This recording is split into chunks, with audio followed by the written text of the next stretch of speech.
Hey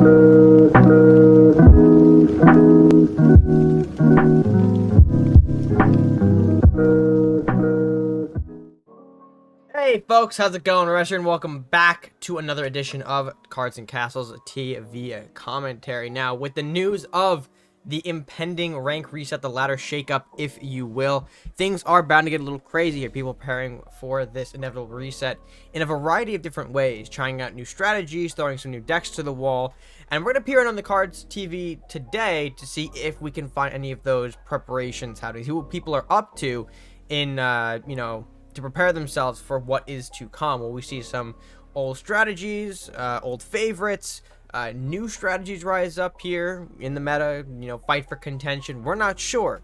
So let's go ahead and take a look at Cards TV and see if we can find any of those new strategies, starting with, of course, game number 1. All right, so as I'm grabbing the clips here, I actually have a great little two-piece for you, which we're going to talk about next. But to kind of start ourselves off hot, let's go ahead and take a look at Val and Beastly. Two people, no stranger to the channel, chaotic in their own rights. Of course, Beastly on his global cancer, Val on his range cancer. Let's see what happens when two cancers just start button heads. Let's go. I don't know why. Okay, there we go. Hello? There we go. I'm leaving this in, by the way. This is fine. This is the raw content y'all love from TV commentary, right? So we're gonna open things up here, Beastly side with a lumberjack. Nothing too spooky or unusual there. Metal Bravery into the rat hovel from Val. Again, typical stuff. Not a huge deal here. We'll see Cultist in response from Beastly. Okay, again, it really started to do a lot with Cultist, and actually that has taken shape in other places, the use of Cultist here, so I gotta give him some props for that here. Cultist not gonna come up, bop away the rat for free there, not being threatened by the Elvish Thief. As you can see, Val has kept it back for the time being. Maddie now in response, you're gonna yield Val an Eater. Not what I think he wanted. Eater's kind of awkward here, and actually BC takes the trade too, popping that Eater with the Cultist and opting to just kind of let it go. Seeing if Val maybe has the ability to pop it on 4 gold, and looks like he doesn't actually have it. Playing the Blacksmith, we see the rat going into the bop 2 of the Cultist, but not killing it. So puts Val in a bit of an awkward position for sure. Wizard coming in now, going ahead and bopping the Thief here. Lumberjack trading to the rat for some more draw. Cultist bopping away the rat for free as well. Again, we're seeing these kind of just open to throwing it away here, but more importantly, Bestial Rage Centaur coming in and doing some damage here. And pop the hovel, pop the blacksmith, leave Val pretty open to start this game off here. His early game has been pretty destroyed, in my honest opinion. Although we now see Bestial Rage Serpent Witch, which is a nice little funny combo here. Gonna be able to not only kill the Cultist, but stun the Wizard here, and moving it in such a way that actually blocks the Witch from any further damage here. Basically gonna simply armor Priest up here, get his globals a little bit more established here, using the Centaur to pop into the castle and pop that Maddie that has been sitting around for a hot minute here. But Val gonna go ahead and continue the Serpent Witch now. We're seeing him again stun the Wizard, stun the Centaur, and actually just throw a Cannoneer and pass, which I find very interesting here. And then, of course, Priest can come in for 5, deal some damage. Beast gets the Lore Master established. Now, he could have also called Bestial Rage at this point here, giving him the extra set needed to pop into the Cannoneer, but I understood why he did this. Right now, him and Val are pretty even in terms of resources, both of them at 3 or 4 cards, depending on who's drawing and whose turn it is.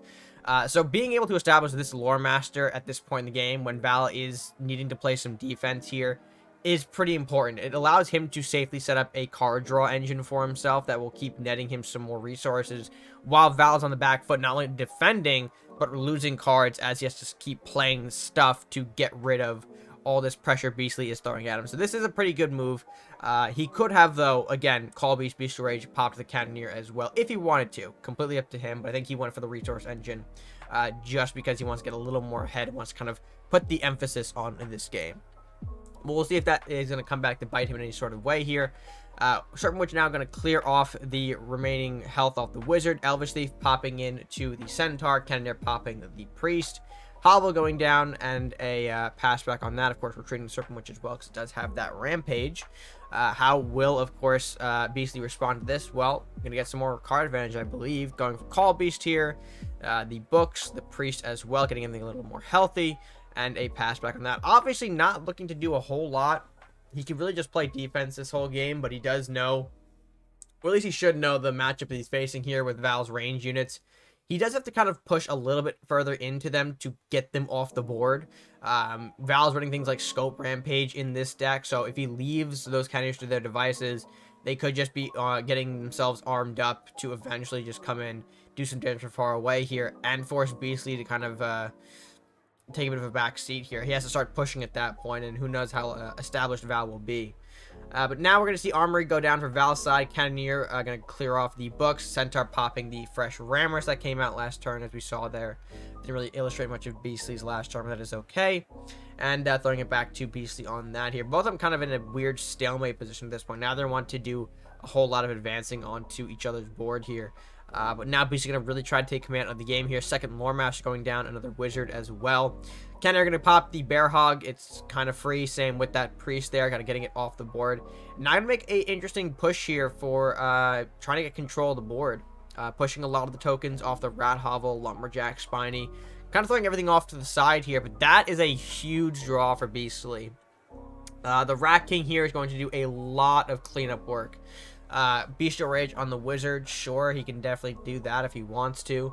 We'll see how he decides to pop some things here. Looks like we're going to pop the Serpent Witch out of this as well. Ooh, Cultist, we're going to sacrifice that off here. Spiny going to go ahead and pop the weaker of the two Centaurs. Rat King now coming out here to clean up the tokens, which is pretty beneficial.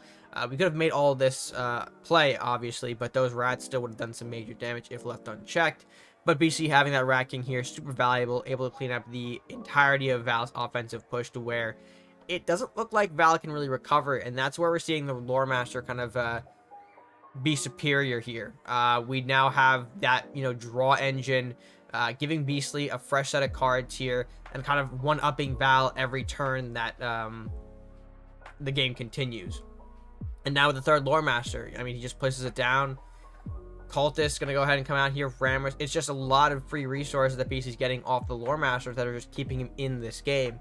I mean, not to say that the globals aren't doing anything either. The globals are putting him ahead, quality-wise in terms of his units. But yeah, we see that this is not a favorable situation for Val whatsoever. We see the Maddie into the Saurus coming out. We're gonna see a lot of draw here, and I think Val, yeah, he actually scoops it up right there, knowing that Beastly just has a lot of advantage over him, and he can't really continue on. He lost 2 Cannoneers. Those were, I think, his big ticket to potentially firing back in the game. But he lost those, I think, in that big offensive push he was trying to make here. I mean, he had to push. He was down by, half his HP. But I think, unfortunately, Beastly's deck just a little bit more, I wouldn't say better. But I mean, I guess I have to here. It is better in some cases. And for this matchup here, he can sit back and start really generating resources and getting, those buffs while Val is trying to dig for his own. Both of them actually do kind of sit back. But anyways, I'm kind of taking away from the game. I'm kind of over analyzing at this point. Congratulations to Beastly for winning that over Val. And now we'll get into game 2, which has a bit of a twist to it. I'll explain when we get there. So let's go ahead and jump right in to match number 2. All right, folks, and game number 2, we'll see Tucker 123 taking on Hawk, I guess. Hawk HX. I'm just going to go Hawk for now. And while this looks like, a pretty standard matchup here, you've got 2 3K players, Warlock Druid going up against Ninja Warlock. This is not actually the first or the only matchup, I should say, that is on. This is the first matchup, but it's not the only matchup. There's one later, which we'll be able to see. So basically, there's 2 games with these guys. I kind of wanted to see, who wins in this best of 3 scenario here. Will Tucker walk away with 2-0? Will Hawk walk away with 2-0? I believe Hawk might be on the Awakened stuff by the look of the build here. Tucker, though, I have no idea. I want to see what he's got going on. Very curious to know if there's something in that back pocket of his for red white. And yeah, we'll see what happens. So folks, let's go ahead, jump right into the matchup here. Game 1 for these 2 players. We'll see who comes out victorious here. We now see on Hawk's turn is going to be Awakened stuff. The Soldier and the Dojo are just very dead giveaways. The Kunoichi, though, is very curious to see. I don't really think a lot of the higher level Awakened decks actually run it, but could be a testament to Hawk's skill as a player. Might be, a new arrival here, pushing up 3K very easily with maybe some Kunoichi tech or other spicy stuff. I don't know. But we're going to see the injured Trent come out, pop the Salahar Soldier. Hawk able to get a draw off of it, though, thanks to... Actually, no. Wasn't able to get a draw because the math. I'm stupid. But now we're going to see... Ooh... Banshee to block, but intercepted by Drain Life, yielding Phantom Strike for Hawk. Okay, very curious here. Masuda coming down now into the Phantom Strike, using that immediately to pop into the Trent. Not entirely sure if I agree with that play. I mean, this does get him an Awakened draw, but he had to waste the Phantom Strike, which could be a very valuable tool later, especially if you let your opponent kind of play out the game and kind of, make them think that you don't actually have it. Forget that it's in the hand, per se. Obviously, that's not going to work with everyone that you face, but, could be a little mental trick that we tried to see here. But no, he kind of just shotgunned the Phantom Strike, using that to pop the injured Trent. So, it is what it is. But I think we could have used that Phantom Strike later to a bit of a better degree here. Now Tucker going to go ahead and get Darkbender out on the board here. Kunoichi Stealth to try to intercept Banshee as well, but in a spot where, hopefully we can't exactly find the Kunoichi. Another Drain Light, though, from Tucker into the Bender Retreat. That seems fine here, although I think Hawk is going to go a little aggressive. Or not, I think. Okay, goes to the Meditation on the Kunoichi. Pushes back the Darkbender. He has a Witch Bolt and Dragon's Fire, so Darkbender can get easily cleared up. But speaking of Dragon's Fire, Tucker does end up clearing the board here with one of his own, and that is very, very impactful in this matchup. Ronan could try to recover here, get some Awakened draw. He does need it, but that essentially clears out the board here and putting Hawk at a major disadvantage. Tucker, of course, up a few cards here, has a Darkbender on the board, and now even Blue Firebolt clearing away the Ronan is going to make Hawk's recovery in this matchup a lot more difficult to achieve here. We'll see Hawk going with another Ronin, of course, this time to the side to just try and get something out of it. He wants to try and keep it alive here so we can get some kind of Awakened draw. But Centaur going to come in and with Flame Shield do a little bit of dirty work here, cleaning up that Ronin once again. In the Mana Core, diverting the damage, keeping the 5/5 on face. It's not looking good for Hawk. We do have Dragon's Fire, which does clear it, thankfully. We're going to have to end up Witch Bolting as well. We don't want to give the Centaur back to our opponent to use. We can stall for Dissipate here, which I think is going to happen as we see, Tucker going with the Mordok. This is going to force Hawk to use Dissipate to bounce back the Mordok into his hand. So, a bit of stall there, but not really enough to, bounce this game back by any means here. As you can see, Mordok going to come back out here. Hawk not really having a whole lot in hand to deal with this. Injured Trent as well, just for the extra board pressure here.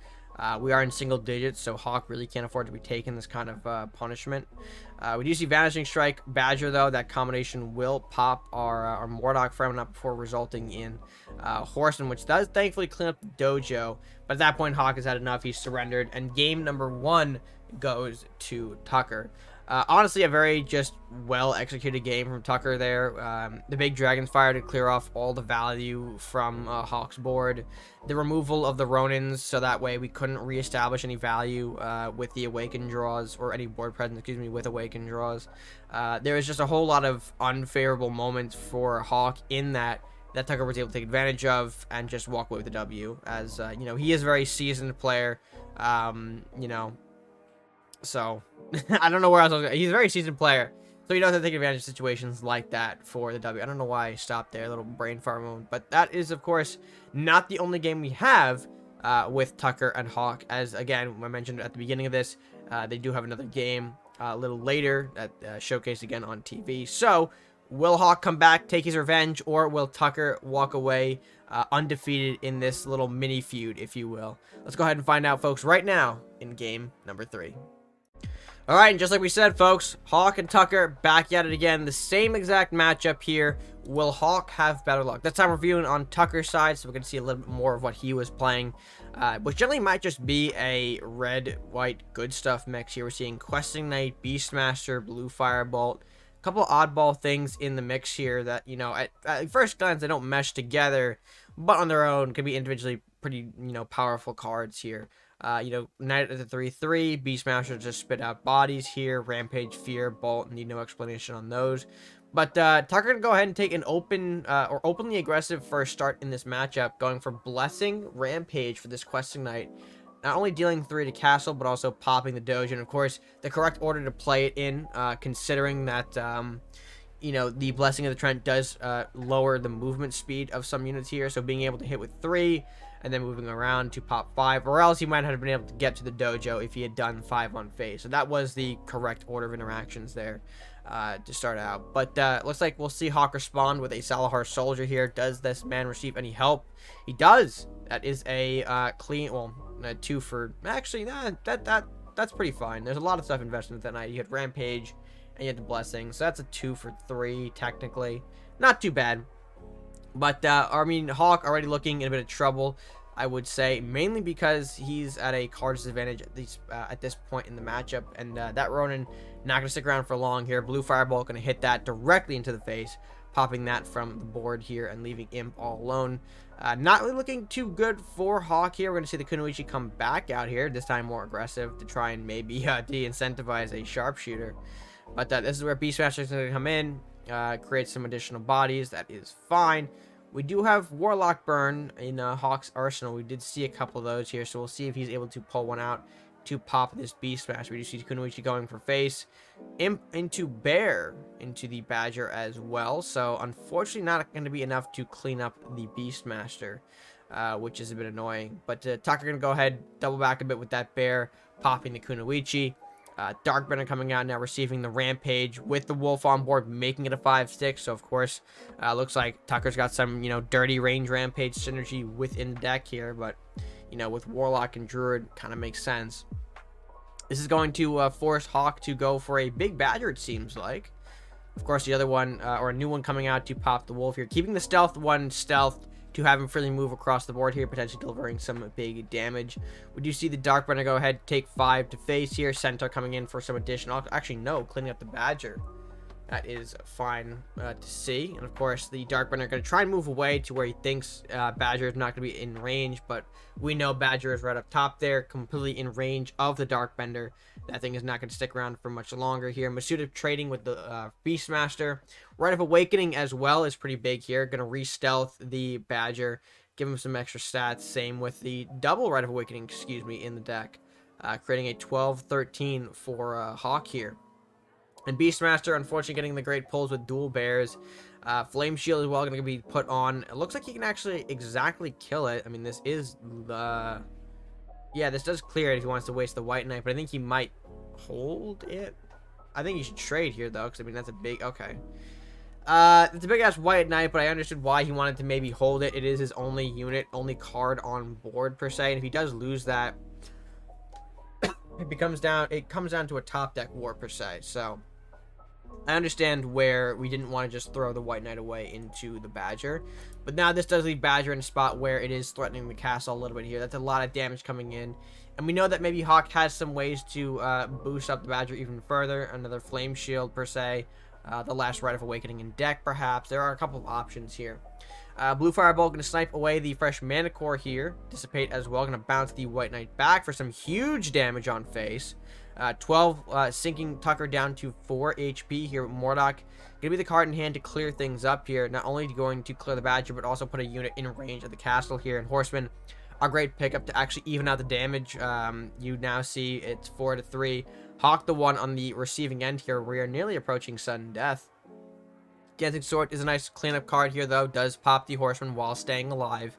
And is threatening lethal here if Tucker does not do the double block, with the White Knights, as we can see here.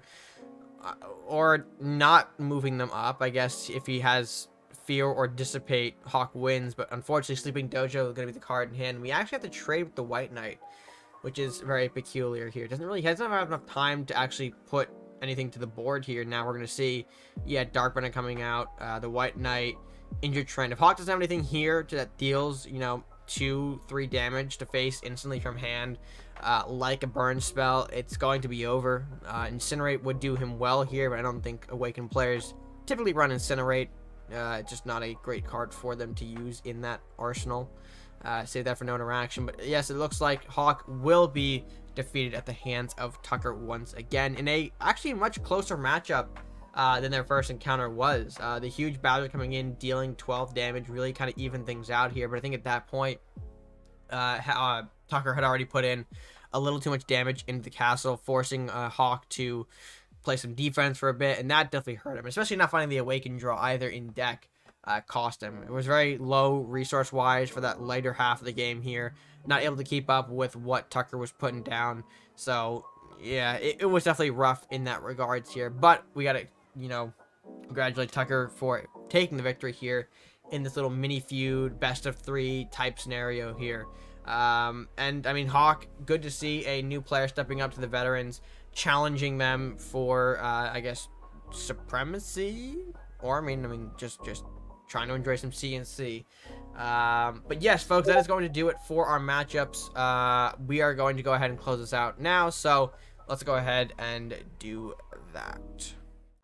Alright, folks, with that being said, that of course concludes another edition of Cards and Castles TV commentary. I know we kind of diverged from the ultimate, you know, the original goal of seeing how people were preparing for rank reset, but I thought that little mini feud in TV was just too good not to pass up for some content.